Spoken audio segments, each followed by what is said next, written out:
Good morning और नए साल की बहुत बहुत शुभकामनाएं। Wish you all a very happy prosperous healthy and happy new year 2026 आप सभी को मुबारक हो। आपके और आपके फैमिली में, आपकी टीमों में, आपके परिवार में खुशियां आए और एक नई मकसद के साथ, एक नई ऊर्जा के साथ, एनर्जी के साथ हम 2026 की शुरुआत करने वाले हैं। इस साल हमारे घरों में सिर्फ हैप्पीनेस, प्रॉस्पेरिटी ना आए, बल्कि उसके साथ साथ ढेर सारी गुड हेल्दी प्रैक्टिसेस भी आए। सेंटर एस्टोनियन फैमिली की तरफ से, पूरे मैनेजमेंट की तरफ से, A1 एकेडमी की तरफ से, हमारे हर एस्टोनिया वन मैनेजमेंट के हर एक डिपार्टमेंट की तरफ से, हमारे पूरे Estonian distributor and their families को 2026 की ढेर सारी शुभकामनाएं। नए साल की शुरुआत हम बहुत खुशियों के साथ करने वाले हैं। जैसे परिवार में फैमिली हेड होता है और हमें साल के शुरुआत में बहुत सारी अच्छी बातें सिखाती है, एक रोड मैप देती है, हमें रिजोल्यूशंस बताती है। आज भी हम इसी तरह का कुछ बातचीत करने वाले हैं और हमारे साथ आज सारे मैनेजमेंट, ऑल द डायरेक्टर्स हमारे साथ मौजूद हैं। तो वंस अगेन आप सभी का मैं स्वागत करूंगा। और अभी भी 150 लोगों के लिए हमारे इस मीटिंग में लोगों का स्पेस है 140। तो मैं चाहूंगा आप लोग एक बार दोबारा से उनको इनवाइट करें, आपके टीम मेंबर्स को, ताकि इस first session of the new year को ज्वाइन कर पाए। 2026 ये तीसरी साल हो गया एस्टोनिया वन का, और पिछले 2 साल हमने बहुत अच्छा किया इन ऑल एस्पेक्ट। बिजनेस के पॉइंट ऑफ व्यू से हो, लर्निंग एंड डेवलपमेंट की पॉइंट ऑफ व्यू से हो, हमारे कम्युनिटी के डेवलपमेंट की पॉइंट ऑफ व्यू से हो, हमारे स्किल्स की डेवलपमेंट से हो, इन एवरी एस्पेक्ट मुझे लगता है हमने वो सब अचीव किया जो जनरली किसी भी ऑर्गेनाइजेशन को ज्यादा वक्त लगता है। तो आप सभी को मैं कॉन्ग्रेचुलेट भी करना चाहता हूँ, थैंक यू कहना चाहूंगा कि दोनों साल हमने बहुत अच्छा काम किया, एंड स्पेशली फॉर 2025। हालांकि फाइनेंशियल अभी 3 महीना और बचा है। एज एन ऑर्गेनाइजेशन हमने एक ही कॉमन गोल के साथ, एक फोकस ऑब्जेक्टिव के साथ हमने मिलजुल के बहुत अच्छा काम किया। तो आप सभी को बहुत बहुत बधाई, कॉन्ग्रेचुलेशन। आपने और आपकी टीम ने डेडिकेशन के साथ, एनर्जी के साथ एक्टिविटी किया, अपना बिजनेस के साथ साथ कंपनी के मकसद को, हमारे ऑर्गेनाइजेशन को, गोल को भी अपहेल्ड किया। सो आपको और आपके तमाम टीम मेंबर्स को बधाई हो। बहुत सारे लोगों ने 2025 में बहुत सारे अचीवमेंट्स किए, उसके लिए भी आप सबको बहुत बहुत बधाई हो। बहुत सारे लोगों ने 2025 में बिजनेस को स्टार्ट किया और उसके साथ साथ बहुत सारे कामयाबी आपने हासिल की। हमने बहुत सारे नए प्रोग्राम्स किए। So this all where benchmark. So आगे की बात करने से पहले मैं सारे डायरेक्टर्स को एक बार आप सबकी वेलकम वर्चुअल क्लैपिंग के साथ उनको यहाँ पे इनवाइट करना चाहूंगा। So let me invite first doctor Vikrant sir. Thank you so much, Rahman ji, for inviting me. Thank you so much. Jai Hind. Then हमारे साथ गुलाटी सर भी हैं। सर आपका भी बहुत बहुत स्वागत है। Good morning. Good morning, everyone. Welcome to the first session and a very happy new year. I hope आपका पिछला साल अच्छा गया होगा एंड अगला साल और भी बेहतर जाने वाला है. I pray for that and I heartily welcome you all. Thank you sir. हमारे साथ प्रदीप दलाल सर भी हैं। सर आपका भी स्वागत है, welcome to this programme.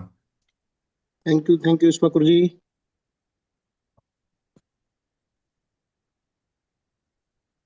Thank you Vishwakur ji. Thank you sir, welcome to this programme. और मैं आप तीनों को तहे दिल से शुक्रिया करना चाहूंगा कि बिगिनिंग ऑफ द मंथ में हमने, और बिगिनिंग ऑफ द ईयर में हमने ये मैनेज कर पाए। Thank you. Out of a busy schedule आपने इस प्रोग्राम को एड्रेस किया और हाउसफुल हो चुकी है। इससे पहले कि मैं डायरेक्टर से उनका थोड़ा सा फीडबैक लूँ, वन ऑफ आवर डिस्ट्रीब्यूटर, हमारे एक senior leader, on behalf of the enter Estonia one distributor community एक छोटा सा मैसेज देना चाहते हैं। कलाल साहब, welcome to this program as well. Yes sir, thank you so much. और आज बहुत खुशी का दिन है और पिछले 23 साल की जर्नी में मैं पिछले एक साल से एस्टोनिया वन परिवार का एक हिस्सा हूँ। और इस एक साल से हमने यहाँ पर लोगों के चेहरों पर खुशियां देखी हैं। लोग आज बहुत खुश हैं, हैप्पी हैं प्रोडक्ट से, या फिर इस प्रोफेशन से कहीं ना कहीं सुकून मिल रहा है कि हम लोग एक बहुत सही जगह पर हैं। तो इस एक साल का एक्सपीरियंस हमारा बहुत ही शानदार रहा है और हम लोग फ्यूचर के लिए बहुत ही सुपर डुपर एक्साइटेड हैं।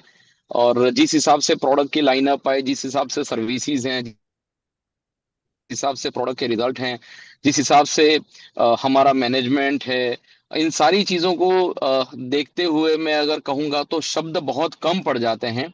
बस यही कहना चाहूँगा कि हमारा भाव हमारे शब्दों में हम बयां नहीं कर सकते। बस इतना ही कह सकते हैं कि आप लोगों ने इस अपॉर्चुनिटी को क्रिएट किया और कई सारे लोगों की जिंदगियों में बदलाव आ चुके हैं और कई सारे लोगों की जिंदगियों में बदलाव आने वाले हैं। इन सारी चीज़ों के लिए पूरी कम्युनिटी की तरफ से हम लोग एस्टोनिया वन मैनेजमेंट का तहे दिल से बहुत बहुत आभारी हैं। हम बहुत थैंकफुल हैं और हमें चूज किया गया है इस परिवार में रहने के लिए। इसके लिए हम ऊपर वाले के लिए भी बहुत आभारी हैं। So thank you so much. Thank you Vikrant sir, thank you Ashish sir, thank you Pradeep sir, and thank you Isfakur sir, thank you all the family of Estonia one, thank you all the leadership, thank you sir. Thank you Kalal sir for those wonderful words. Vikrant sir, क्या हम इसको live कर सकते हैं आपके channel पे? ये already live है सर, ऑटोमेटिकली लाइव है। We can start. I think हाँ, यूट्यूब लाइव है already. So once again, welcome to this wonderful beginning program of this year 2026. आज के सेशन में हमने इसको थोड़ा सा अलग से प्लान किया। सारे डिस्ट्रीब्यूटर के लिए मैं बताना चाहूँगा कि एक not only welcoming message to the new year, but कुछ डिटेल चीज़ें भी मैं मैनेजमेंट्स और डायरेक्टर से जानना चाहूँगा। और मैं सारे डायरेक्टर से कुछ कुछ छोटे छोटे इन्फॉर्मेशन पूछूंगा। उससे पहले मैं चाहूँगा एक welcome message from all of you, all the directors, to the entire community. Will start with Vikrant sir.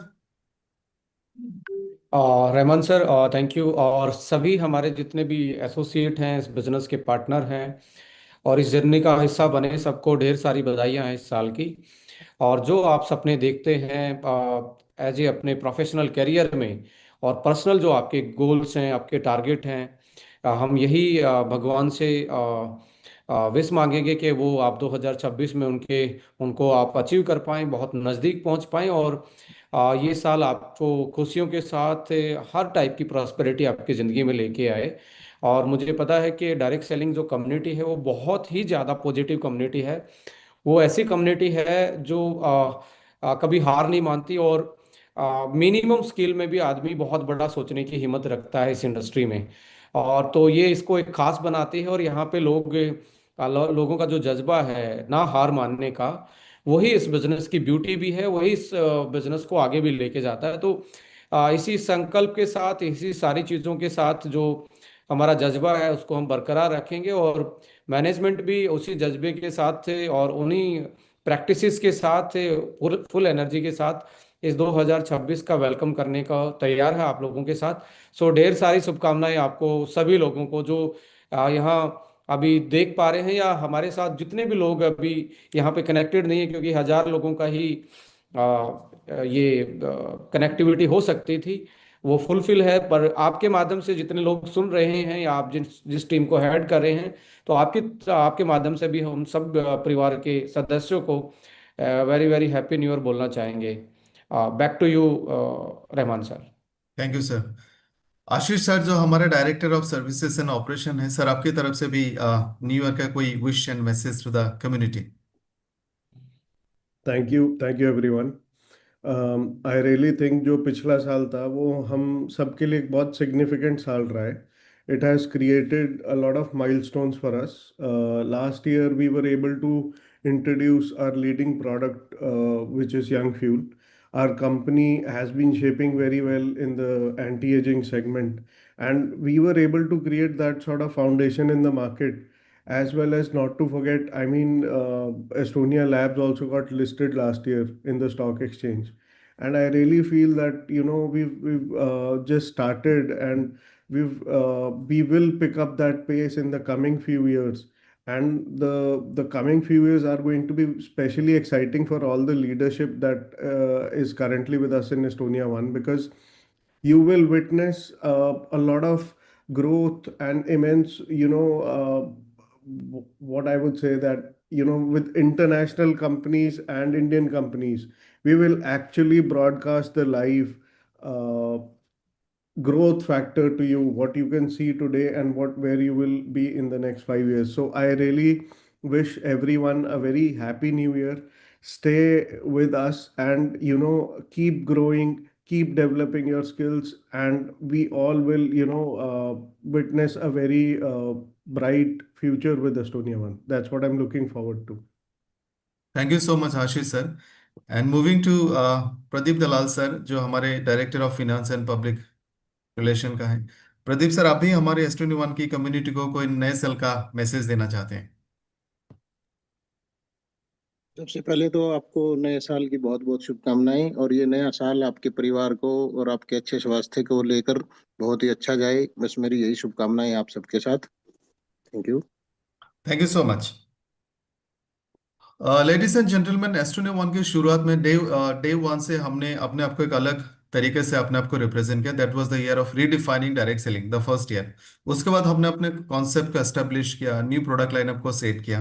और अभी जैसे तीनों डायरेक्टर्स ने कहा, आने वाले दिनों में हम इंटरनेशनल प्लेटफॉर्म की नजरे से अपने आप को देख सकते हैं। सो दो तीन चीजें उस बड़े विजन के लिए मैं आप सबके लिए क्लैरिटी के साथ सामने रखना चाहूंगा from the words of the directors. So एक छोटा सा इंफॉर्मेशन मैं जानना चाहूंगा आशीष सर आपसे।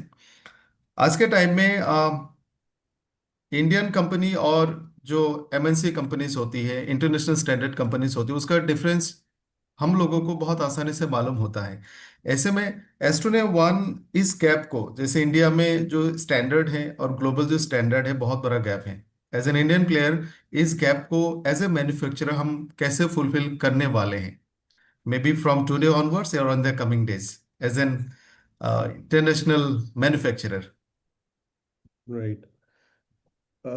इशफाकुर जी, आई टेल यू कि आज की डेट में इंडियन कंपनीज में वो गैप वैसे भी बहुत ज़्यादा ब्रिज हो चुका है, but back in the day, I am talking about आज से 5 साल से ज़्यादा पहले, प्री कोविड टाइम्स, स्पेशली आप मान के चलो 10 साल पहले, उस टाइम पे if we look at the picture, हमें ऐसा लगता था कि जो इंटरनेशनल ब्रांड्स हैं, इंटरनेशनल प्रोडक्ट हैं, उनकी एफिकेसी, एफिशिएंसी पे हम सबको ट्रस्ट होता था। आज भी वो ट्रस्ट बरकरार है। हम इंडियन मैन्युफैक्चरर या इंडियन प्रोडक्ट पे उतना ट्रस्ट नहीं कर सकते जितना हम बाहर वाले पे आंख बंद करके भरोसा कर सकते कि इस पे जो लिखा है, इसमें जो है, जो प्रोडक्ट की एफिकेसी है, वो बिल्कुल आने वाली है। बहुत से लोग मुझे बोलते हैं कि ये बाहर वाली जो सप्लीमेंट है कैल्शियम का, ये तो इससे मेरी हड्डियों का दर्द चला जाता है, और इंडिया वाला तो काम ही नहीं करता। सो इसमें एक एक्चुअली साइंस और टेक्नोलॉजी है। मैं जब बाहर था, I was frequently told from different different countries कि यार, मेरे लिए ना बाहर से ये वाले सप्लीमेंट लेके आना। एक छोटी सी चीज़ जो इंडिया में बहुत सालों से आ रही है, विटामिन सी। इंडिया में बहुत पुराना एक ब्रांड है लिमसी, जो बहुत पॉपुलर हुआ था कोविड के टाइम में भी। वो भी in fact very good, very efficient, but still बाहर से लोग छोटी सी चीज़ विटामिन सी जैसी भी, कि मुझे तो लिव मोर की चाहिए, मुझे इसकी चाहिए, मुझे उसकी चाहिए। तो उनको ट्रस्ट ये होता था कि बाहर का है तो उसमें क्वालिटी बहुत अच्छी रहने वाली है, एंड अगर हम वो सप्लीमेंट्स यूज़ करते हैं, we are going to stay well. Indian supplements को एक ऐसे नज़रिए से देखा जाता था कि इसमें वी डोंट नो कि इसमें क्या डला है, क्या नहीं डला, जो लोगों की फीडबैक मेरे पास थी। And when I started working in this field, in manufacturing, I was very clear in my personal vision कि I want to create something where we bridge that gap also. जो international quality है, why can't we give it to Indian customers? Of course we can. There is no harm, no difference in it. It is just that जो आपकी, whenever we comply or adhere to any sort of regulations or regulatories, we automatically ensure that our safety efficacy is at par with international companies. और honestly speaking US में जितने supplement बिक रहे हैं आज की डेट में, वो 60% तो इंडिया में बन रहे हैं। हम्म। सो हम वापस यूएस जाके वहां से सप्लीमेंट लाके खा रहे हैं, because we trust with US compliances में। हमारा ट्रस्ट है कि अगर यूएस में प्रोडक्ट आ रहा है तो उसमें कोई भी ड्रॉबैक नहीं होने वाला है। Same goes with Europe. Europe में क्या है कि थोड़ी मैन्युफैक्चरिंग ज्यादा है सप्लीमेंट की, इसलिए इंडिया के एक्सपोर्ट कम है। But if we talk on global aspect, India is pharmacy of the world. जितनी मेडिसिन इंडिया एक्सपोर्ट कर रहा है by volume, India is the largest number of manufacturer in pharmaceuticals and supplements included. अब उसमें if we talk about value, तो वो शायद दूसरी इंडिया और सॉरी यूएस की और चाइना की ज्यादा हो सकती है, because they do biological product जो कि बहुत करोड़ों का एक एक इंजेक्शन होता है, इसलिए उनकी वैल्यू दिखती है ज्यादा। But by volume India is the largest. तो ऐसा नहीं है कि इंडिया में हम वो चीज़ नहीं बना सकते या वो चीज़ें कंप्लायंस नहीं कर सकते। There are name the multinational company, वो सब यूएस में एक्सपोर्ट कर रहे हैं। And if we adhere to same compliances in food supplements, and that is what we have tried to create, ki, to bridge the gap between Indian product and the international product. And I think we have laid a good foundation there to build that trust that this is what we can do in a very short span. हमें सिर्फ it has been less than 2 years, and the type of products that we're delivering is actually very unique in the market till date. So, and we want to grow and keep learning onto it and keep that bridge to minimum. In fact, we'll try to deliver what will come next in the US or European market. We might try to deliver you in the coming future. Right. और मुझे लगता है कि जो हमारे consumers हैं और जो हमारे प्रोडक्ट्स को प्रमोट करते हैं, उनको वो फेथ, वो ट्रस्ट दिखता है कि this is actually a global standard product, psychologically भी। Vikrant sir, same for direct selling एक चीज मैं जानना चाहूंगा, क्योंकि अभी हमारी जो विजन मिशन है धीरे धीरे बड़ा हो रहा है। We are looking into global market. आज भी इंडिया में डायरेक्ट सेलिंग इंडस्ट्री को, इंडियन कंपनीज को अलग नजर से देखा जाता है, और इंटरनेशनल कंपनीज को थोड़ा सा हायर स्टैंडर्ड के हिसाब से देखा जाता है, B it in terms of products, education, training, services, consistency. तो ऐसे में एक गैप 30 सालों से है, और टाइम भी लगेगा इसको मार्च करने में। So how do you see Estonia one playing the role कि इस गैप को, as in terms of a direct selling company, हम इस गैप को कम कर रहे हैं? Rightly said Rahman sir. देखिए, पिछले 70 साल से ये कमर्शियल इंडस्ट्री है और इसको प्रोफेशनली ग्लोबल लेवल पे एक रिकॉग्नाइज इंडस्ट्री के रूप में देखा जाता है। और पिछले 30 साल से जब से इंडिया में एंटर किया, तो जब आप एंट्री टाइम देखेंगे इस इंडस्ट्री का, तो उस टाइम पे इंडस्ट्रियलाइजेशन था जो इंडिया का, वो ऑटोमाइजेशन पे नहीं था। और ऑटोमाइजेशन पे नहीं था तो कहीं ना कहीं हम अपनी ट्रेडिशनल थेरेपीज पे या हमारे आयुर्वेदिक की बेसिक थेरेपीज को ही हम प्रमोट करते थे। न्यूट्रा के केस में एंड पर्सनल केयर के केस में, तो पर्सनल केयर क्या था? हेयर ऑयल था और साबुन था, बस इतना ही पर्सनल केयर था, या सेविंग क्रीम थी। तो इससे ज्यादा कोई पर्सनल केयर 30 साल पहले नहीं था। बट ग्लोबल लेवल पे बहुत अच्छी अच्छी ब्रांड या अच्छे उनका इंफ्रास्ट्रक्चर जो था वो बहुत स्ट्रोंग था। तो वहाँ जब वो इंडिया में इस कॉन्सेप्ट को लेके आए, तो एक बहुत बड़ा गैप दिखता था, like manufacturing point of view से, एंड प्रोडक्ट के formulation and quality and compliances के पार्ट पे, जैसा कि आशीष सर ने भी बताया। तो being a direct selling entity, जब हम जैसे इस 30 साल से इवोल्व हो रहे हैं, तो कहीं ना कहीं हर 5 साल 10 साल में हमारा जो इंडिया का इंफ्रास्ट्रक्चर है मैन्युफैक्चरिंग लेवल पे, या हमारी जो रिसर्च बेस्ड प्रोडक्ट हैं, वो कहीं ना कहीं इवोल्व हुए हैं। और एस्टोनिया तो उसके लिए जानी ही जाती है, बिकॉज हम, मुझे लगता है कि हमें वो प्रिविलेज भी है, हम लकी भी हैं कि हम उस एरा में स्टार्ट करें जहाँ पे आज हम ये नहीं बोल सकते किसी को कि बाहर की कंपनी वर्सेस इंडिया की कंपनी, क्योंकि आप ऑलमोस्ट 90% प्रोडक्शन देखेंगे ग्लोबल कंपनी का, वो इंडिया में ही हो रहा है। यानी कि इंडिया वो कैपेबल है उन सारी चीज़ों को डिलीवर करने में। बट क्या आपके पास वो रिसोर्सेज हैं? दो टाइप के रिसोर्सेज हैं, एक इंफ्रास्ट्रक्चर रिसोर्सेज है, दूसरा है ह्यूमन रिसोर्स। अब आपकी मैनेजमेंट लेवल पे क्या उस ह्यूमन रिसोर्सेज उस लेवल के हैं, क्या उन चीज़ों को आप डिलीवर कर पाएंगे। सम टाइम क्या होता है कि मशीन है तो माइंड नहीं है, सम टाइम माइंड है तो मशीन नहीं है। तो ये कोऑर्डिनेशन होना भी किसी ऑर्गेनाइजेशन को डायरेक्ट सेलिंग में बहुत बड़ा एक रोल प्ले करता है। जहां तक मेरी समझ है या मैंने जो इस इंडस्ट्री को एनालाइज किया है, मैक्सिमम लोगों ने साइंस की बात की है। चाहे वो वर्ल्ड की आज सबसे पुरानी नंबर वन कंपनी है, उन्होंने भी कहीं ना कहीं अपने पेटेंट्स को लेके, अपने साइंटिफिक पैनल को लेके, अपनी फॉर्मुलेशन लेवल चीज़ों को लेके debate and discussion and marketing की है। चाहे वो आज ग्लोबल लेवल की, चाहे हमारे डायरेक्ट सेलिंग में हो या अपार्ट फ्रॉम डायरेक्ट सेलिंग कोई कंपनी हो, वो हमेशा साइंस को और पीछे से जो टेक्नोलॉजी उसमें डिलीवर की जा रही है उसको ही वो आगे रखते हैं। जैसे सपोज करें, एप्पल का एग्जांपल लें, एक फोन है, स्टीव जॉब्स ने उसको स्टार्ट किया, आज वो इस दुनिया में नहीं है, बट वो कहीं ना कहीं एप्पल अपनी एक आइडेंटिटी रखता है बिकॉज ऑफ उस प्रोडक्ट की टेक्नोलॉजी जो है, उस प्रोडक्ट में जो इनोवेशन है।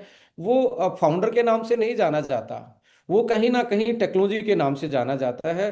बट फाउंडर्स ने वो ब्रेन लगाया कि हम एक ऐसा प्रोडक्ट डेवलप करेंगे जो वर्ल्ड में जाके लोग जिसको रिकॉग्नाइज करेंगे, जिसको एक्सेप्ट करेंगे, और उसकी जो पेकुलर एंड स्पेशलाइजेशन होगी वो दूसरे प्रोडक्ट से बिल्कुल अलग होगी। तो वो पहले कहीं ना कहीं देखिए, इस दुनिया को जितनी भी बड़ी बिल्डिंगें हैं या जो प्रोडक्ट बने हुए हैं, पेपर पेन पे बने, और पेपर पेन कहाँ से आया? वो ब्रेन से ही बना, तो यहाँ से ही स्टार्ट हुआ। तो फाउंडर के पास क्या वो ऐसे ब्रेन है, रिसोर्सेज हैं क्या, उसको हम धरातल पे उतार सकते हैं, प्रैक्टिकल लेके आ सकते हैं? मुझे लगता है कि इस ऑर्गेनाइजेशन में वो एक वो इंटेलेक्चुअल ब्रेन है, चाहे वो डायरेक्टर के पॉइंट ऑफ व्यू से देखें या हमारे डायरेक्टर के साथ भी जो टीम है, हमारी जो R&D टीम है या हमारी F&D टीम है, QC है, QA है, हम वो ग्लोबल लेवल के पैरामीटर्स को यहाँ एस्टेब्लिश करके वो डिलीवर कर सकते हैं, और जो हम कर भी रहे हैं। इवन आज एस्टोनिया पूरे परिवार को देखेंगे, जहां मैन्युफैक्चरिंग लैब वाले एस्पेक्ट को देखेंगे, वो ग्लोबल लेवल पे ऑलरेडी अपने प्रोडक्ट को डिलीवर कर रहा है।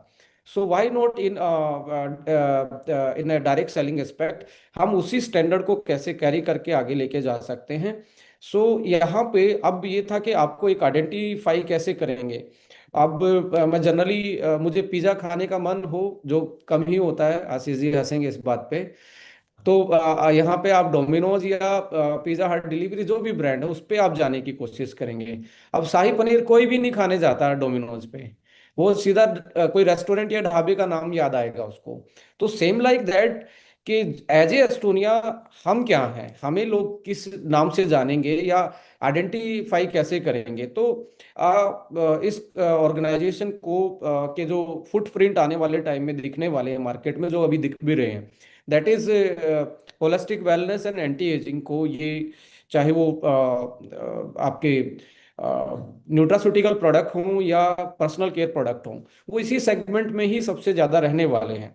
सो how we can identify our self in the market and what kind of product range we have, ये सारे जब सिमुलेट होंगे, एक तरीके से एक डायरेक्शन में आएंगे, तो हम जो ब्रिज की बात कर रहे हैं, जो एक गैप की बात कर रहे हैं ग्लोबल ब्रांड्स में और इंडियन ब्रांड्स में, तो कहीं ना कहीं एंटी एजिंग में मुझे लगता है आज के टाइम पे यदि कोई पायोनियर कंपनी उभर के नजर आ रही है पूरी मार्केट में, जो साइंस को भी और सेंस ऑफ मार्केटिंग को भी, जो इसकी डायरेक्ट सेलिंग के बेसिक्स हैं उसको भी डिलीवर करने का काम कर रही है, तो हमारी ऑर्गेनाइजेशन एस्टोनिया वन कर रही है। इसमें not only being a director या हम बीइंग ए प्रमोटर ये बात बोल रहे हैं, हमारे जितने भी साथ लोग एसोसिएट हैं वो भी इसको उसी तरीके से डिलीवर कर रहे हैं, लाइक जैसे हम सोचते हैं वैसे ही वो सोच के डिलीवर कर रहे हैं।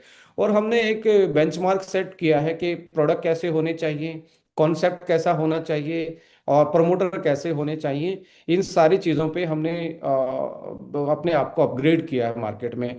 तो ऑलरेडी एक गैप को हम नैरो कर चुके हैं, और धीरे धीरे हम उस गैप को आगे जाने वाले टाइम में और नैरो करते आएंगे।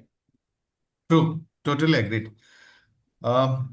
हमने पिछले 2 साल में ये रियलाइज किया, आशीष सर एंड विक्रांत सर, सारे डिस्ट्रीब्यूटर भी एग्री करेंगे कि पहले बिफोर एस्टोनिया वन जो एक कॉन्सेप्ट था कि प्रोडक्ट को प्रमोशन करने के लिए प्रमोशन सबसे ज्यादा जरूरी है, वो प्रमोट। लेकिन अभी हमें ये पता चला है कि right formulation and identifying the need of the customer play the most important role. और हमारे पास I think, I believe and आने वाले टाइम में भी वो इनोवेटिव प्रोडक्ट्स हमारे पास है, और वो कस्टमर का जो रिक्वायर्ड प्रोडक्ट है वो हमारे पास है। So we have the right sort of products.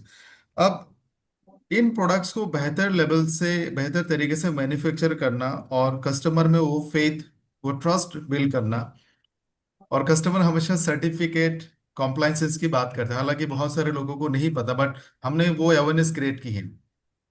तो आशीष सर, मैं आपसे जानना चाहूंगा कि आज के जो, हालांकि डायरेक्ट सेलिंग का मार्केट फिलहाल बहुत छोटा है, but we have a huge internal and external competition, चाहे विद इन द कम्युनिटी हो, विद इन द इंडस्ट्री हो, आउटसाइड द इंडस्ट्री हो।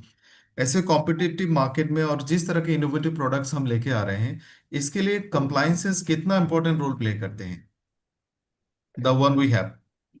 सी, जो आपका क्वेश्चन है, I mean what is compliance? जी। I'll tell you, the any research or any trial or any I would say कोई भी आप formulation development करते हो, without compliances it is a big failure. If you're not able to comply with the rules and regulations, you will fail at some point. That is given. That is, see, if you're doing any sort of development, either in the development stage or testing phase or stability phase or any other, in any of the parameters, you'll fail if you're not up to the mark with the compliances. So in recent days, what we have seen is the international markets are actually at par with Indian manufacturers. We talk about PICS, we talk about European GMP, we talk about Geneva GMP, we talk about UK MHRA, Australian TGA. These all are the authorities who have been regulating Indian markets for their Indian manufacturers for their markets. तो आज की date में the number of manufacturers who are making for these countries are highest ever. And I would say we are almost at par with PICS and EU GMP. With those sort of parameters and specifications, I think we stand out with amongst all our customers. होता क्या है with it is not just about making a normal ashwagandha, it is also about drug delivery system. आपका जो अश्वगंधा है, where is it going to be absorbed in your body, at what pH level? आपकी body अगर acidic medium में है, तो does it really affect you? आपको उसका असर हो रहा है या नहीं हो रहा? If it is on a neutral phase, your stomach lining is at a not at a very acidic medium, क्या उस सिचुएशन में वो ड्रग डिलीवरी सिस्टम आपकी बॉडी तक जा पा रहा है या नहीं? सेल्यूलर लेवल पे इज इट गेटिंग एब्जॉर्ब्ड और not? Is the product getting absorbed in 15 minutes or 3 hours? That is what we do at Estonia. And you would be happy to know that last year, by the Department of Scientific Research, we were recognized. Estonia Labs was recognized by DSIR certificate that we got for our formulation development and research, what we do here. So it is, I would say, compliance is really, really, really important. Without compliance, we will not stand out anywhere where we are achieving to be. True. So what we manufacture, और जो हम बनाते हैं, is as per almost दुनिया में जितने भी standard है, एट पार विद देम। और हम लोग ये कह सकते हैं we manufacture one of the best product in the world. Great.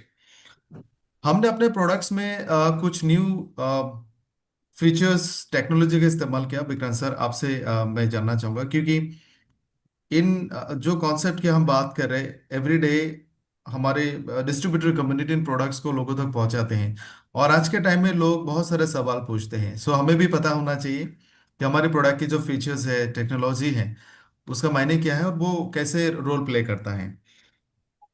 दो बहुत इंपॉर्टेंट टेक्नोलॉजी का हमने इस्तेमाल किया पर्सनल केयर और स्किन केयर प्रोडक्ट में। एक है लिपोसोमल डिलीवरी सिस्टम, एक है nano emulsion technology.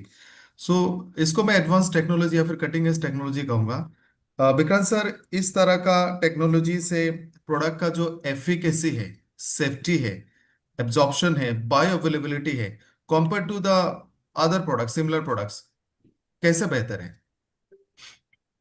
Rahman sir, देखिए, डायरेक्ट सेलिंग मार्केट में जो प्रमोशन के तरीके होते हैं, उसमें हम बहुत सारी चीज़ें ऐसे प्रमोट करते हैं, तो हम एक दूसरे से मार्केट में अलग दिखने के लिए।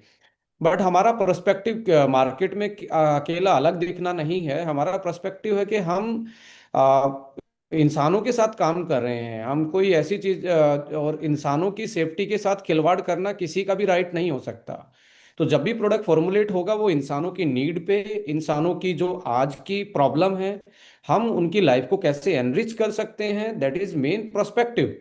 अभी आप देखेंगे हमारी जो टाइम का जो बड़ा इशू है, जो खाने का जो टाइमिंग के जो स्पेशली रात का खाना जो है वो बहुत, किसी का भी टाइम फिक्स नहीं है।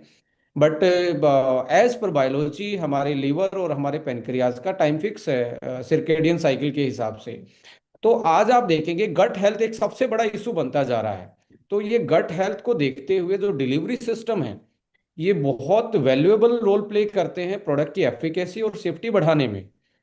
तो जैसे पहले के टाइम पे ये टेक्नोलॉजी नहीं थी क्योंकि इसकी नीड ही नहीं थी, सब लोग एक टाइम पे खाते थे, और किसी को छोटी मोटी डेफिशिएंसी या प्रॉब्लम होती थी तो लो एफिकेसी वाले प्रोडक्ट में भी उनकी फुलफिल हो जाती थी, बिकॉज उनका जो न्यूट्रिशनल गैप था या उनका जो टाइमिंग था या उनका जो मेटाबॉलिक साइकिल जो था वो ऑलमोस्ट बैलेंस उस पे था। आज के टाइम पे गट हेल्थ सही नहीं है।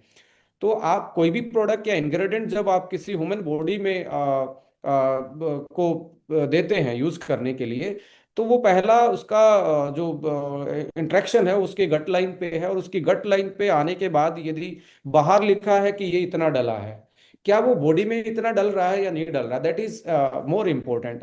आप सपोज करें एसिडिक बॉडी है आज के टाइम पे, एसिडिक बॉडी का मतलब है कि लीवर का जो सिक्रीशन है वो और आपका जो खाने का टाइम है वो अनबैलेंस्ड है, उसकी वजह से आपको इंडाइजेस्टिबिलिटी ब्लोटिंग होती है।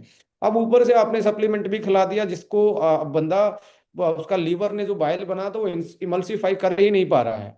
तो ऐसे में आपने बाहर लिख के तो दे दिया, कंप्लाइंस तो पूरे कर दिए, क्या वो कंप्लाइंस आपकी बॉडी में डिलीवर भी हो रहे हैं टेक्नोलॉजी के रूप में? सो एस्टोनिया ने इस गैप को भी फुलफिल किया है कि ओनली बाहर लिखने के लिए नहीं है, क्लीन साइंटिफिक लेबल प्रैक्टिस इसका एक पार्ट रहा है जो सेफ्टी को डिलीवर कर रहा है। दूसरा, इसमें जो ऑप्टिमाइज इमल्सन इमल्सिफाइड टेक्नोलॉजी जो लिपोसोमल से हो या वो नैनो इमल्सन टेक्नोलॉजी हो, वो आपके गट को जेंटल बनाने के लिए, टारगेट डिलीवरी करने के लिए, एफिकेसी बढ़ाने के लिए, एक ऐसा आदमी जैसे सपोज करें आज आप हम बात करें फोलिक एसिड, हमने एक लेटेस्ट जनरेशन वाला फोलिक एसिड लॉन्च किया दैट इज मिथाइल फोलेट। अब वो क्या है, आज फैटी लीवर है तो लीवर का कन्वर्जन नहीं हो पा रहा, बट सेल को कोई मतलब नहीं आपका लीवर कम काम कर रहा है ज्यादा काम कर रहा है, सेल को तो एक प्रॉपर न्यूट्रिशन चाहिए, एक प्रॉपर फोलेट चाहिए एक्टिव फॉर्म में, बट वो लीवर के लेवल पे या गट और लीवर का एक्सिस उसको सपोर्ट नहीं कर रहा कन्वर्ट करने के लिए। सो साइंस इसी का नाम है कि लोगों को सॉल्यूशन दे। तो अब वो जो एक्टिव फॉर्म ऑफ फोलेट है वो यहाँ पे आप डिलीवर कर रहे हैं अपने कंपोजिशन में। जैसे फॉर एग्जांपल मिथा आप ग्लाइसिनेट फॉर्म में आप लेके गए मैग्नीशियम को या आप फेरेसाइन को, जो कि हमारी बॉडी के लिए अब जैसे हरे पत्तों में वो सीधा मैग्नीशियम नहीं है, हरे पत्तों में सीधा आयरन नहीं है, वो कॉम्प्लेक्स फॉर्म में है, और कॉम्प्लेक्स फॉर्म में जब हम खाते हैं तो हमारे गट पे वो जेंटल रहते हैं, हमारे गट को वो डिस्टर्ब नहीं करते। जब मिनरल्स को लोगों ने जब डेफिशिएंसी हुई तो डायरेक्ट देना स्टार्ट किया तो पता लगा कि ये हमारे गट को अनबैलेंस कर सकते हैं, तो फिर एक नई टेक्नोलॉजी डेवलप हुई that is conjugated mineral technology. तो एज ए एस्टोनिया हमारा as a manufacturer as a R&D team, हमारा क्या मेन पर्पस हम क्या देखते हैं कि हम जिनको एक खिला रहे हैं उनके गट के साथ ये क्या रोल कैसे एसोसिएट होगा, तो जेंटल कैसे होना चाहिए गट पे, तो वो कॉन्जुगेट फॉर्म में ही उसको लेके जाना पड़ा, यानी कि डायरेक्टली आप नेचर के साथ उसको मिमिक करें, जैसे नेचर से आ रहा था वैसे ही आप उसको अपने प्रोडक्ट में उस टेक्नोलॉजी को डिलीवर करें जिसकी एफिकेसी गट पे जेंटल होना, और जब उसका मेटाबॉलिज्म होगा तो वो आपके लीवर और किडनी पे भी आपको एक तरीके से सेफ रहेगा। सो इस तरीके से चीज़ों को डिजाइन किया जाता है। तो ये टेक्नोलॉजी बहुत इंपॉर्टेंट रोल प्ले करती हैं। तो इसलिए आज के टाइम पे हम जो आज की जनरेशन है उसको ओनली इंग्रेडिएंट के नाम पे नहीं कि आयरन इतना है इसमें, कैल्शियम इतना है, ये नहीं यहाँ तक सब पहुंच गए हैं। तो लेटेस्ट साइंस जो है ग्लोबल लेवल पे जो ट्रेंड कर रही है that is how we can safely deliver that molecule up to the cellular level, उसको कहाँ कैसे पहुंचा सकते हैं सेफ लेवल पे। सो ह्यूमंस के साथ मैं ये कहता हूँ सबसे पहला इंपॉर्टेंट एस्पेक्ट है प्रोडक्ट का, that is safety of the product. Then उसकी एफिकेसी आती है। पहला यदि आपने हो सकता है एफिकेसी तो आपने एक्स्ट्रा भी डाल के बढ़ा दी आप वो, बट क्या आपको सेफली आप उसको डिलीवर कर पा रहे हैं? यदि सेफली डिलीवर नहीं कर पा रहे तो हो सकता है वो जो बेनिफिट है उसके साथ साथ बॉडी में डैमेज भी हो रहा है। तो बहुत सारे ऐसे मैं बोलना चाहूंगा कि पहले की टेक्नोलॉजी अपग्रेड हुई है, और एस्टोनिया तो ऑलरेडी इसको अपग्रेड करके जो लोगों की जो सेफ्टी है उसमें डिलीवर कर रहा है। और इसलिए patent evidence based patented ingredient की बात करें, सीएसएलपी की बात करें, क्लीन साइंटिफिक लेवल प्रैक्टिस, या हमारी जो इमल्सिफाइंग टेक्नोलॉजी है, जो लिपोसोमल टेक्नोलॉजी है, उन सारी चीज़ों को सिक्योर करते हैं कि human safety is primary for us and we are going to deliver the safest product in high efficacy. ये हमारा कोर वैल्यू है यदि as a direct selling entity देखें तो। राइट। एक और चीज विक्रांत सर आपसे जानना चाहूंगा। डायरेक्ट सेलिंग की जो इंडियन ट्रेडिशन है, हमने देखा एक ही धारा में लोग सिमिलर प्रोडक्ट्स ही बनाते हैं। Maximum supplements and Ayurvedic extract, इस तरह के ही प्रोडक्ट्स बनाए जाते हैं। एफएमसीजी का भी बहुत इंपॉर्टेंट एक रोल है उनके रेवेन्यू जनरेशन में, एंड देन पर्सनल केयर। इसके विपरीत एस्टोनिया वन ने कुछ कॉन्सेप्ट लेके आए। हमने होलिस्टिक वेलनेस की बात की, हमने एंटी एजिंग की बात की, और हमने 2 साल में देखा कि it has actually set A benchmark. तो आने वाले टाइम में भी, या फिर आप इस चीज को in the greater interest of the distributor community, कि जिस सेगमेंट में हम काम कर रहे हैं, ये किस तरह का बेंचमार्क सेट कर रहे हैं in Indian direct selling? Rahman sir, ये बिजनेस कन्वेंशनल बिजनेस नहीं है, ना एक कन्वेंशनल माइंड से चलता है, ना कन्वेंशनल प्रमोशनल तरीके से चलता है। जैसे कि एक डिस्ट्रिक्ट लेवल पे सी एंड एफ होता है, फिर वो फिर नीचे जाता है, वो ये इस तरीके से नहीं जाता। मेरे गांव में एक भी डायरेक्ट सेलिंग की शॉप नहीं है किसी भी कंपनी की। तो इसका मतलब है कि जो लोगों की नीड है वो हमारे कन्वेंशनल तरीकों से फुलफिल हो रही है।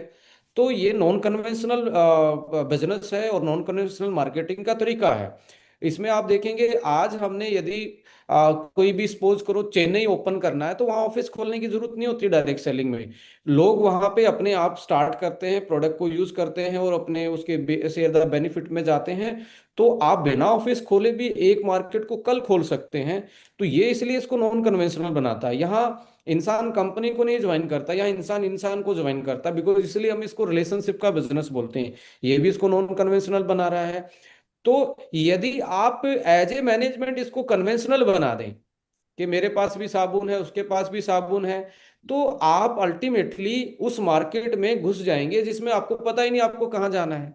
तो आप एक इल्यूजन क्रिएट करेंगे। कुछ लोगों के लिए हो सकता है कि देखिए कि एफएमसीजी होना चाहिए, ये होना चाहिए, वो होना चाहिए।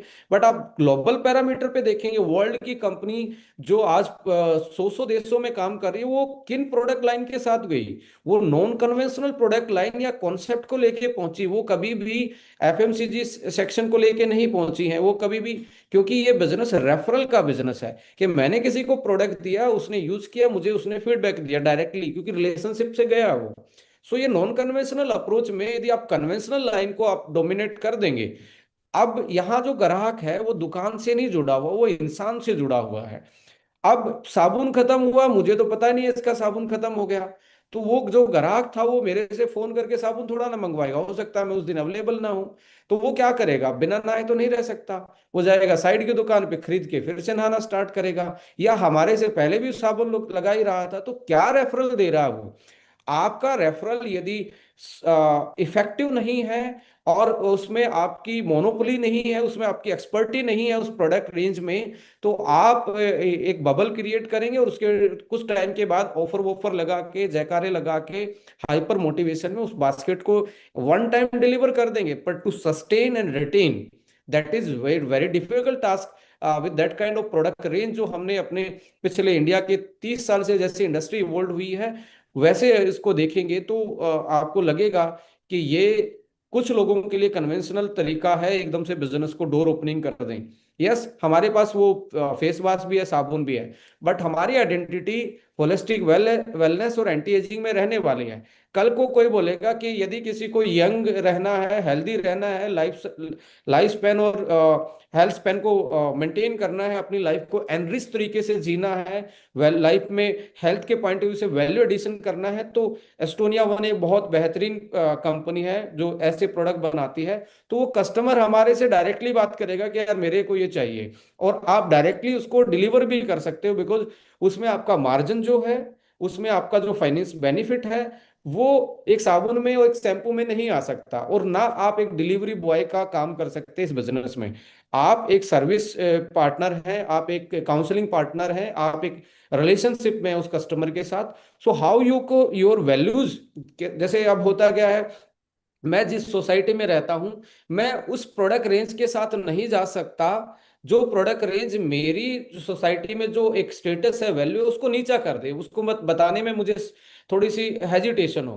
तो मैं हमेशा उस काम में कंफर्टेबल होऊंगा कि मेरी जो वैल्यू है वो मेरे आस पड़ोस में, मेरे रिश्तेदारों में एक ऑथेंटिक वैल्यू भी क्रिएट करे। It's not only the business of sale, it's how we can create the values, जो हमारी खुद की वैल्यू होती है हमारे सराउंडिंग में, जिसको हम रिलेशनशिप के थ्रू इस बिजनेस को लेके जाते हैं कि अपनों की लिस्ट बनाओ, वो फ्रेंड्स का फॉर्मूला, वो वैल्यू कैसे आप इसमें अपलिफ्ट कर सकते हैं। वहां आपकी प्रोडक्ट रेंज, आपकी प्रोडक्ट की क्वालिटी, आपकी पैकेजिंग एंड आपका कॉन्सेप्ट बहुत बड़ा रोल प्ले करेगा यदि वो इंसानों की लाइफ में रेफरल वैल्यू एडिशन वाला दे रही है।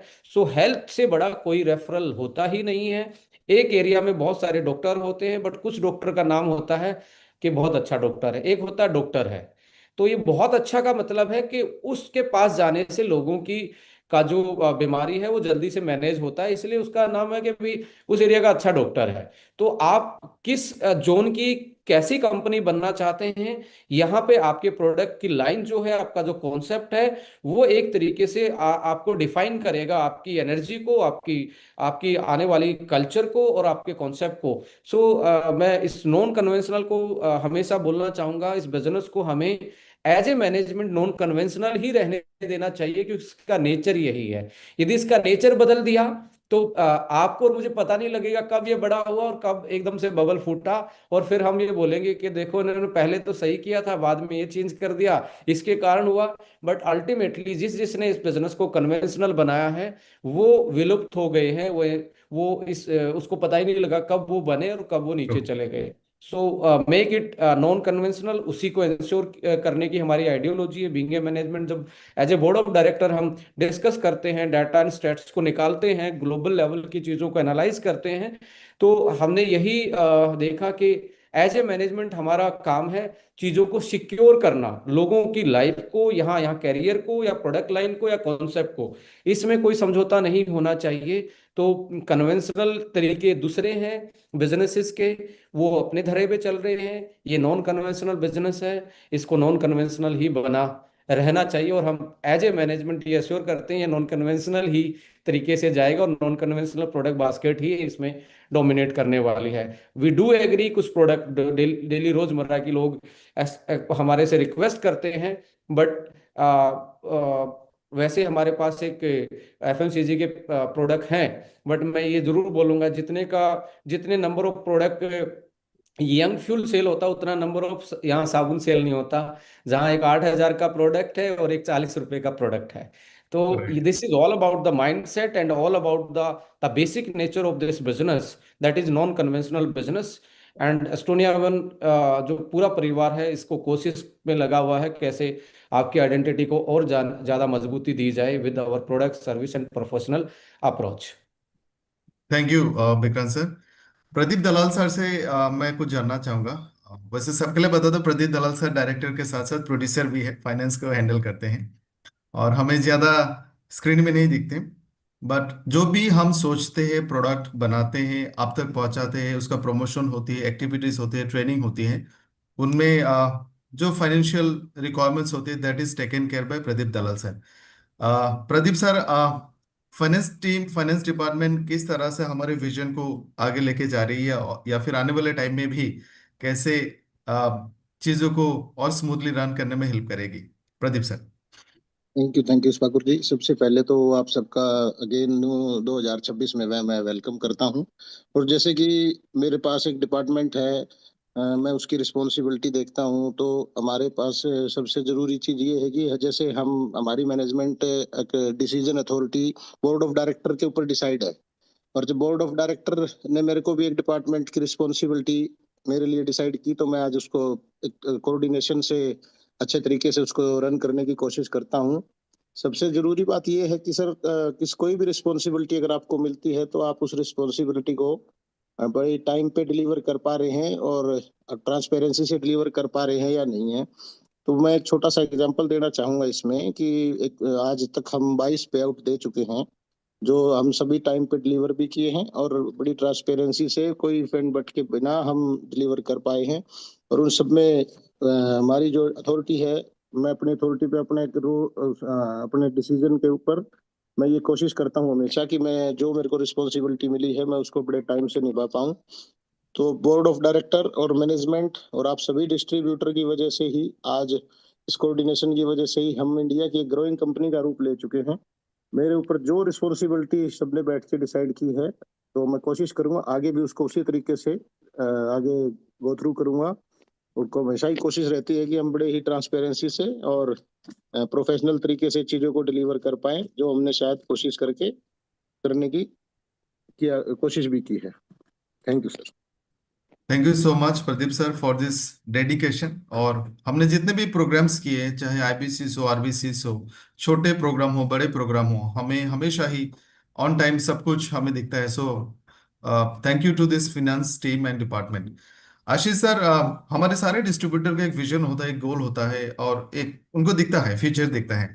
And I believe as a management, as a director, आपको भी आने वाले 10 साल 15 साल भी दिखते होंगे। सो मैं जानना चाहूंगा, as a director, as a manufacturer, आने वाले 1 साल के बाद एस्टोनिया वन, एंड इन 2030, 5 साल के बाद एस्टोनिया वन आप कैसे देखते हैं? See, when you can predict the future by looking at the past. True. So when I look at 2 year past, 5 year past, there was one thing which I said to my HR team back in 2020. Let's start working on corporate governance. And this year we have successfully laid foundation for corporate governance. So in coming 5 years, I look it at as कि किसी भी decision के लिए, किसी भी एक ऐसे decision के लिए जो कि बिजनेस चेंजिंग हो सकता है, जो कि आपके whether it is financial, whether it is on the आपका स्टेक होल्डिंग साइड, और it is on any side, any aspect. So for all these decisions, we have successfully made a lot of committees. We have remuneration committee, we have core committees, we have uh, even we have sexual harassment committee in our company.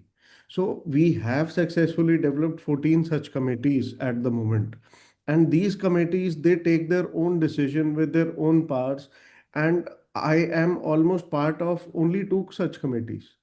Oh, And I feel so obliged that a lot of things are happening without us at director level not being part of it, and they are being successfully taken care right now. And in next 5 years we'll look at it as it'll be such a strength for this organization that it lays a very strong foundation. जो एक होता है ना generational, एक company चलती रहती है, that happens only because of strong corporate governance. So I'm very happy to announce that we've successfully laid foundation for this thing. Apart from that, if we talk about sales, uh, manufacturing goals, or market presence goals, again, our past tells about our present, and our present will define our future. So we started off from nothing in Estonia 1 2 years back. It was actually a startup only. And with that startup, we have achieved 300% growth. If we talk about December 2024 and December 2025, we have practically achieved 300% growth. wow. And we honestly look forward to 500% growth in next December. That is what we are practically looking forward to. And once we have achieved that, I think that is the day we have laid our uh, consumer foundation. जो हमारे product हैं, that they are actually 63% is the repeat number, which is very good in this market. In direct selling, if you're getting 63% of repetition with your products in the consumer base, I think it is a very good stat that the product is actually helping lives. लोगों को actually उस product से बहुत ज़्यादा benefits हो रहे हैं, and that is the support and reason that we are standing where we are standing today. And in terms of CAGR, which is compounding annual growth, एक टॉप आईटी कंपनी जो है आजकल, आपने बहुत ज़्यादा टेस्ला का नाम सुना होगा, जी आपने कहीं ना कहीं शायद एनवीडिया का भी नाम सुना होगा. जी ये सब companies around 35 to 50% compounding growth पे काम कर रही हैं. And at this stage, I think what we are looking at is at least 80 to 90 CAGR in next 5 years. Wow So our growth rate is going to surpass the top performing companies in the world. Of course हमारा scale छोटा है, उनका scale बहुत बड़ा है, but definitely I mean it is a great catapult to be on and actually show the market that this has happened only and only because we have the right recipe of the management, the product base, the leadership, and we will be able to perform only with this strong team that we have, who's performing in the market, and who are actually helping a lot of people. And I think in next 5 years, the family size that we are today, I think we're looking at least 15 to 20 times of the family size by the compounding growth that where we are seeing in the last few weeks. I think it is going to be around 15 to 20 times of the number of people that we are today in the next 5 years. Wonderful great. और I am sure कि हमारे सारे distributors का भी वही vision, we carry the same mission, same objective. अभी तक हमने बेहतरीन प्रोडक्ट लाइनअप, मैन्युफैक्चरिंग, आने वाले टाइम का गोल और एक अच्छा वर्क कल्चर के बारे में बात किया जो हमने बनाया है पिछले 2 साल में. विक्रांत सर, ये हेल्दी वर्क कल्चर के लिए work ethics, good trade, fair practice, then good business practice की बहुत ज़रूरत होती है. तो ऐसे में एस्टोने वन ने किस तरह से ये बेंचमार्क को सेट किया है और मैनेजमेंट इसको आगे कैसे कैरी करने वाली है? एंड इसके साथ ये भी जानना चाहूंगा, as a director and product specialist, आपका भी विजन क्या लगता है in the pipeline of the product range in coming years? Rahman sir, ये सवाल है ना, ये बहुत लंबे टाइम से मैं सुनता आ रहा हूँ, इसका जवाब भी देता आ रहा हूँ कि ये कंपनी कैसे एथिकल रहेगी. और एथिकल लोगों ने एक ऐसा वर्ड इसमें इस इंडस्ट्री में इतना ज़्यादा प्रमोट किया है, बट लोग अपने अपने तरीके से एथिकल हैं. बट मैं यहाँ एथिकल वर्ड यूज़ नहीं करना चाहता. मैं चाहता हूँ फेयर ट्रेड प्रैक्टिस हमारी होनी चाहिए, जिसमें हम सबके वेलफेयर के लिए काम करें, ना कि इंडिविजुअल किसी की सुन के या इंडिविजुअल किसी के एक्सक्यूज को या किसी के, हो सकता है इंडिविजुअल ओपिनियन भी सही हो, बट इंडिविजुअलिटी नहीं है, इंक्लूसिवनेस से ऑर्गेनाइजेशन चलनी चाहिए. अक्सर लोग इस इंडस्ट्री में बोलते हैं कब तक चलाओगे, मैनेजमेंट का इंटरव्यू लिया जाता है, प्लान तो नहीं बदल दोगे, आज जो बोल रहे हो वो तो आगे कब तक रहेगा. ये सारी बातें हर मैनेजमेंट ने झेली है, एज हम भी झेलते हैं, क्योंकि ये लोगों का पेन पॉइंट है कि उन्होंने अपनी मेहनत से, अपने जैसा जैसा मैनेजमेंट ने बताया वैसा वैसा काम करके अपने करियर को बिल्ड करने की कोशिश की, और उसने सपने भी देखे कि वो इस बिजनेस को नेक्स्ट जनरेशन तक लेके जाएगा, पैसिविटी में लेके जाएगा, जहां टाइम फ्रीडम होगी, मनी फ्रीडम होगी, सो मैनी टाइम के फ्रीडम के उसने अपने ड्रीम बिल्ड किए. But due to unfair trade practice और जो एम्बिग्यूटी गवर्नेंस पॉलिसी में थी, उसकी वजह से वो अपने मकसद में कामयाब कहीं ना कहीं नहीं हो पाया. तो यहाँ पे जब भी किसी मैनेजमेंट के साथ या हमारे साथ कोई मिलता है तो 80% ऐसे ही सवाल होते हैं. तो मैं भी ये सोचता था कि यार, एज ए इंसान मैं हूं, तो मैं भी इंसान, मैनेजमेंट भी तो इंसान ही है, क्या उनसे गलती नहीं हो सकती? यस, इंसान गलतियों का पुतला है. तो इन गलतियों को कैसे मिनिमाइज कर सकते हैं? मेरे इमोशंस इस मेरे प्रोसेस में कैसे उसको डाइवर्ट ना कर पाए कि आज मैं अलग मूड में बैठा हूँ, कल अलग मूड में बैठा हूँ। क्या मूड के अनुसार चले कंपनी या मैनेजमेंट के अनुसार चले? तो यहाँ पे आपको इंसान के जो ह्यूमन जो एरर है उसको मिनिमाइज करने के लिए गवर्नेंस जो स्ट्रक्चर है आपका काम करने का, वही आपको फेयर ट्रेड प्रैक्टिस में लेके जाएगा या अनफेयर ट्रेड प्रैक्टिस में लेके जाएगा। तो यहाँ पे आप देखेंगे मेरे चाहने से भी प्लान चेंज नहीं होगा या किसी एक आदमी के चाहने से प्लान चेंज नहीं होगा। तो हमारा जो कमिटमेंट है, गवर्निंग मॉडल जो हमारा है, वो एग्जीक्यूटिव काउंसिल का गवर्निंग मॉडल है। जैसे आशीष सर ने भी बताया कि जो कमेटी हैं, जो काउंसिल हैं, वो इंडिपेंडेंटली काम करती हैं। जैसे executive council direct selling aspect में आप देखेंगे तो यहाँ जो सीनियर मैनेजर एंड अबाव होते हैं उनको एक वोट का अधिकार होता है, उसके पे आउट से डिसाइड नहीं है। वो यहाँ पे जैसे एक वोट डालने का अधिकार 18 साल वाले इंसान को हमारा इलेक्ट्रोल सिस्टम जो देता है, ऐसे ही इस कंपनी में भी वोट डालने का अधिकार है वो सीनियर मैनेजर के ऊपर वाले लोगों का। तो वहां पे कितना बड़ा पे आउट किसी का हो उसका वोट एक ही रहेगा, डायरेक्टर कितना भी बड़ा क्यों ना हो उसका वोट एक ही रहेगा एग्जीक्यूटिव काउंसिल में। तो वो चीजों को पॉलिसी मेकिंग में, ट्रांसपेरेंसी में, फेयर ट्रेड प्रैक्टिस में आप कुछ वैसे तो ये चीजें उठानी नहीं चाहिए, बट कुछ लोग कहते हैं जी पावर लैग मिलेगा। मैं कहता हूँ जी एग्जीक्यूटिव काउंसिल दे सकते हैं, मेरे हाथ में नहीं है। अब लोग हंसते हैं, बोलना डायरेक्टर के हाथ में नहीं है, मतलब डायरेक्टर के हाथ में है ही नहीं। स्पेशली डायरेक्टर के हाथ में फाइनेंस है, कहाँ एलोकेट करना है, कैसे उसको कंपनी को आगे लेके जाना है, बट जो फेयर ट्रेड प्रैक्टिसेस हैं वो काउंसिल गवर्नेंस से ही होंगी। अब मुझे भी कोई अच्छा लग सकता है या कोई मुझे प्रेशराइज कर सकता है, बट एग्जीक्यूटिव काउंसिल को ना तो कोई अच्छा लगेगा ना कोई इसको प्रेशराइज करेगा। वो तो अल्टीमेटली उस जो पॉलिसी बनी है उसको फ्रेम आउट करके उसी को एग्जीक्यूट करने का काम करेगा। कुछ भी अमेंडमेंट होना, कुछ भी चेंज लाना है हमारे काम करने के तरीके में, हमारी पॉलिसी में, सो ये पूरा का पूरा राइट है किसके पास? पूरा राइट है किसके पास राइट रहेगा? That is executive council. So council governing policy और मॉडल होगा तो इंश्योर हो सकता है हमारे बाद भी ये ऑर्गेनाइजेशन ऐसे ही सस्टेन रहेगी, ग्रो करती रहेगी, और नेक्स्ट जनरेशन आके उन्हीं पॉलिसी, उन्हीं काउंसिल मॉडल के थ्रू इस ऑर्गेनाइजेशन को आगे लेके जा सकती है। क्योंकि इंसान की कोई भी यहाँ पे फिक्स वो नहीं है, कोई भी किसी के साथ भी कब बुलावा आएगा आप डिसाइड नहीं कर सकते। मैं तो सबकी लंबी आयु की कामना करूंगा, बट सिस्टम एक ऐसी चीज है या काउंसिल गवर्निंग पॉलिसी या मॉडल एक ऐसी चीज है जिससे पूरा देश भी चलता है। जैसे तो लोकसभा, राज्यसभा या नीचे आप स्टेट लेवल पे देखेंगे लेजिस्लेटिव असेंबली, ये भी काउंसिल ही है। और लोगों के प्रतिनिधि चुन के जाते हैं तो देश को रन करते हैं। कितनी सरकारें आई, कितनी गई, पर क्या देश नीचे गया या ऊपर गया? हमेशा ही ग्रोथ की तरफ गया। सेम लाइक दैट इस कंपनी में भी डायरेक्टर अपना जो इन्फ्लुएंस है वो इस वेलफेयर ऑफ ऑल के लिए काम करने के लिए करें, ना कि किसी एक पर्टिकुलर उसके लिए, या यहाँ पे एक तरीके से अनप्रोफेशनलिज्म जिसको कहते हैं वो बिल्ड ना हो। तब भी आपको गवर्निंग पॉलिसी एंड काउंसिल्स के थ्रू ही जाना पड़ेगा।